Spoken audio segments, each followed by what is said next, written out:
د خیبر پښتونخوا صوبایي حکومت د صحت سہولیاتو لوړې دعوې ضرور کوي، خو د ملکن ورتیر سیمه کې د حکومت دغه دعوې بې بنیاده ثابت شوي دي. د مودو راځي قایم بي ایچ او اسپتال نه صرف د سہولیاتو نشټوالي له وجې د پریشانۍ سبب جوړ شوی، بلکې د اسپتال چاردیواري پریوتي او ځایي خلکو ترې د زناورو اخور جوړ کړی دی. یو اړخ ته د دارو درملو ورکولو په وجه ورته اسپتال ویل کېږي، ولې بل اړخ ته پکې ځای په ځای څاروي تړلې شوي او د وخت حکومت په لوی خوب بوده او د ځمکني حقایق نه ناخبره دی. ځایي خلک وایي چې بي ایچ او اسپتال کې نه د ضرورت دوايا نشته او نه پکې نارینه ډاکټر. خلک د علاج معالجې لپاره درګۍ او نورو اسپتالونو ته تګ کوي.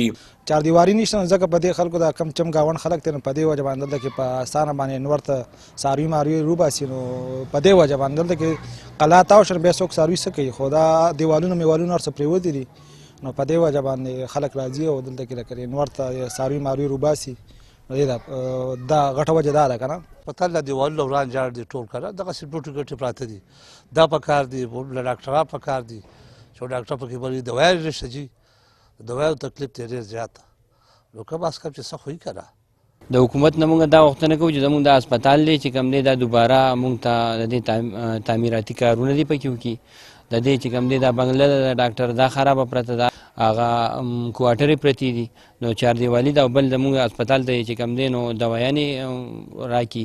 د روزانه په بنیاد آبادی کې زیاتوالی مخې ته راځي، خو د دعوو تر حده سیاست کوونکو لا تر دې دمه د ورتیر د ولس څه قسمه پوښتنه نه ده کړې. د سیمې خلکو د زباني تبدیلۍ دعوې رد کړي او ویلي دي چې د ترقۍ په دې دور کې د ورتیر ولس ته خپل حق نه ورکول د منتخب قیادت ناکامي ده. د خیبر پښتونخوا صوبایي حکومت خو په صوبه کې د صحت ایمرجنسي لوړې دعوې کوي، خو د ورتیر کلي د بي ایچ او اسپتال د حکومت دغه ټولې دعوې رد کوي، کوم چې د حکومت په مخ یو توده څپېړه ده.